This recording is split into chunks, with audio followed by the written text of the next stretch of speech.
موضوع روایات بیان کرتے ہیں، کمزور حدیثیں بیان کرتے ہیں، اور جو تگڑی حدیثیں ہیں ہم ان کا انکار کر دیتے ہیں۔ یہود و نصارہ کی ساری خامیاں آج اس امت کے اندر پیدا ہو رہی ہیں۔ ہم کہاں جائیں؟ لا الہ الا اللہ۔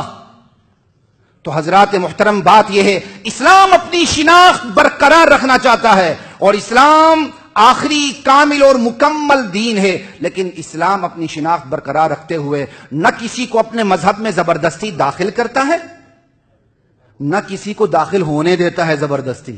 دونوں باتیں یاد رکھیں، لا اکراہ فی الدین کے تحت یاد رکھیں، اسلام نہ کسی کو زبردستی داخل کرتا ہے، نہ کسی کو زبردستی داخل ہونے دیتا ہے۔ اسلام کے اصول ہیں اسلام میں داخل ہونے کے لیے، لا اکراہ فی الدین، کوئی زبردستی نہیں۔ ایک شخص سرعام میڈیا کے اوپر آ کر کہتا ہے میرا کسی مذہب سے کوئی تعلق نہیں، میرے سامنے تمام مذاہب برابر ہیں، اسلام اس سے برات کا اعلان کرتا ہے۔ جب تک وہ اسی چینل پہ آ کے، اسی سطح پہ آ کے، اس جیسی مجلس پہ آ کے اپنے کفر کا سے رجوع نہ کرے، اس وقت تک اس کو مسلمان نہیں سمجھا جائے گا، نہیں سمجھا جائے گا، نہیں سمجھا جائے گا۔ یہ اسلام ہے، یہ خالہ جی کا گھر نہیں کہ جب آپ ناراض ہو جائیں چلے جائیں، اور جب آپ راضی ہو جائیں تو گھس جائیں۔ جس کسی نے جس سطح کا جرم کیا ہے اسی سطح سے اس کی واپسی ہوگی۔ کوئی اگر خفیہ طور پر کافر ہوا ہے، مذہب سے انکار کر دیا ہے، وہ اللہ کے سامنے پیش ہو کے معافی مانگ لے، واپس رجوع ہو جائے، ہو گیا۔ لیکن کوئی اسلام سے انکار کر دیتا علی الاعلان، اس کو اسلام کی طرف واپس علی الاعلان ہی آنا پڑے گا۔ اگر خفیہ طور پہ آ گیا وہ مسلمان ہے، لیکن معاشرہ اس کو مسلمان نہیں سمجھے گا، کیونکہ معاشرے میں وہ علی الاعلان کہہ چکا ہے۔ یہ اسلام ہے، کوئی خالہ جی کا گھر نہیں ہے۔ اور یہ بھی یاد رکھیں، لوگ کہتے ہیں جی کمزور لوگ واقعات پہ بات کرتے ہیں، متوسط لوگ افراد پہ بات کرتے ہیں، ذہین لوگ نظریات پہ بات کرتے ہیں۔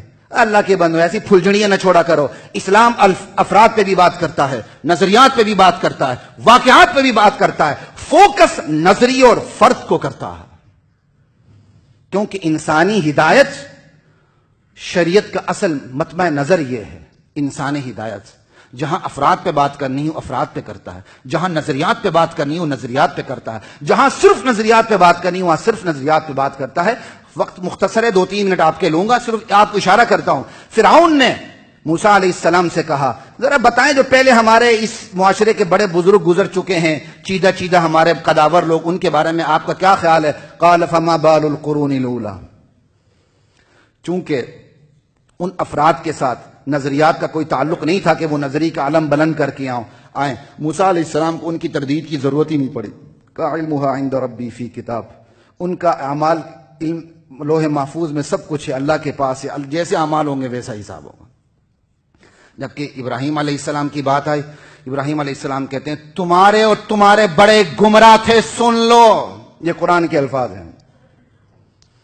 تو جہاں ضرورت ہوتی ہے نظریات پہ بات کرتے ہوئے افراد پہ بات کرنے کی، قرآن افراد پہ بھی بات کرتا ہے، واقعات پہ بھی بات کرتا ہے، انبیاء کے واقعات ہیں۔ اور آگے چلیے، ایک نئی بحث چھڑ گئی، جن کو علم دین سے ذرا بھی راستہ نہیں ہوتا وہ بھی پورے محدث اور کیا کہتے ہیں مفسر بنے ہوتے ہیں، کہتے ہیں جی اللہ کے نبی کی حدیث پیش کرتے ہیں مردوں پہ بات نہ کرو، اس سے زندوں کو تکلیف ہوتی ہے۔ بالکل حدیث ہے، حدیث کا انکار نہیں، میں پڑھ دیتا ہوں، لا تسبوا الاموات فتؤذوا الاحیاء، مردوں پہ بات نہ کرو، اس سے زندوں کو تکلیف ہوتی ہے۔ اللہ کے بندے یہ غیبت کے بارے میں ہے، غیبت نہیں کرنی، وگرنہ کیا قرآن کے اندر فرعون کا تذکرہ نہیں؟ یہود کے احبار اور رہبان پہ شدید تنقید نہیں؟ آج بھی یہودی کہتے ہیں ان آیات کو باہر نکالو، انہیں تکلیف ہوتی ہے۔ کیا محدثین جب حدیث کا پیمانے پہ جرا کرتے ہیں اسماء اور رجال پہ، ایک ایک راوی پہ شدید تنقید نہیں کرتے؟ عجیب باتیں۔ کسی کے ہاں شادی کا پیغام جائے اور آپ کو کسی سے پوچھا جائے بچہ کیسا ہے، اور اگر بچہ شرابی ہے، زانی ہے، آپ بتائیں گے تو غیبت ہوگی؟ یہ ایکسیپشنل کیس ہے، غیبت نہیں ہوگی، آپ کو بتا دینا چاہیے۔ سیاق و سباق سے ہٹ کے ہم حدیث پیش کرتے ہیں، مردوں پہ بھی بات ہوگی، اگر مردے کے ساتھ کسی کا کوئی تعلق نہیں تو آپ اس کی برائی نہ کریں۔ اگر مردہ منافق ہے، کافر ہے، علی الاعلان وہ اسلام کے دین کی مخالفت کرتا ہے، اور اس کے نظریات معاشرے کے اندر انجیکٹ ہو چکے ہیں، لوگ اس کے نظریات کو قبول کر رہے ہیں، آپ مردے پر بھی تنقید کریں گے، اس کے نظریات پر بھی تنقید کریں گے. یہ قرآن کا طریقہ ہے، یہ محدثین کا طریقہ ہے، اور باقاعدہ یہ زندوں پر بھی ہوتی ہے، بات مردوں پر بھی لاگو ہوتی ہے. قاضی شرعی بہت بڑے قاضی تھے، ان کے سامنے جب کوئی جھوٹی گواہی دیتا تھا پکڑ لیا جاتا تھا، پورے بازار میں اس کو پھیلایا جاتا تھا کہ یہ دیکھو یہ جھوٹا گواہ ہے، خیال رکھنا، اس سے بچو، اس سے بچو. پورے معاشرے میں اس کو پھیلایا جاتا تھا، بازار میں، گاؤں میں. حضرت عمر تو ایسے جھوٹے گواہ کو پکڑ کے اس کو باقاعدہ اس کے اوپر کالک ملتے تھے، پھر پھراتے تھے اس کو. لا الہ الا اللہ.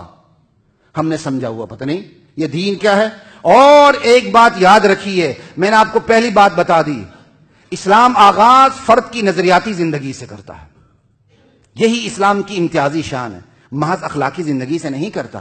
وگرنہ پھر ملکہ سبا کی پیروی کر لیں مسلمان ہونے سے پہلے، اس نے اپنی قوم کے اندر دریا بہائے ہوئے تھے. ہدہد کی زبان سے ہے وَأُوتِيَتْ مِن كُلِّ شَيْءٍ، اللہ کا دیا ہوا اس معاشرے میں سب کچھ ہے. اور فرعون کو دیکھ لیں، پھر فرعون کی پیروی کر لیں.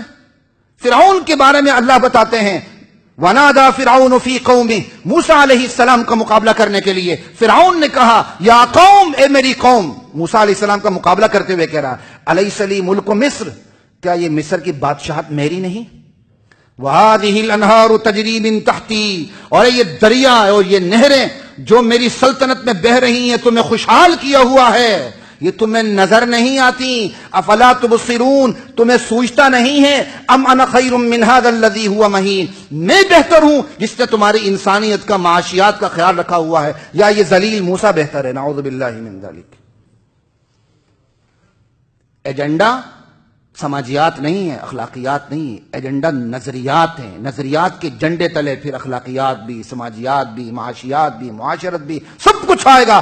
آج ہماری کمزوری یہ ہے جو ایک نعرہ لگا دے ہم اس کے پیچھے چل پڑتے ہیں، جبکہ قرآن کریم کی واضح آیت ہے، سورہ یاسین ہر ایک کو یاد ہوتی ہے، اتبعوا من لا يسألكم اجرا وهم مهتدون.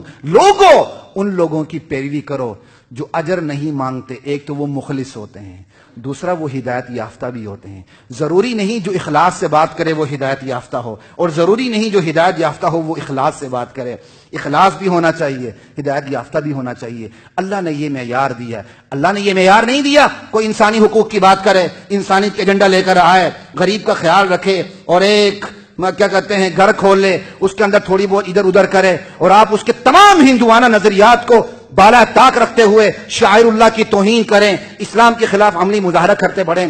نادان اگر اس میں نادانی سے شریک ہوئے ہیں اللہ کے حضور اپنی معافی مانگیں، اور جو نادانی سے نہیں ہوئے ہیں اور جو یہی سمجھتے ہیں کہ اسلام میں کوئی فرق نہیں پڑتا تو پھر تو ان کا اللہ ہی حافظ. وآخر دعوانا الحمدللہ رب العالمین.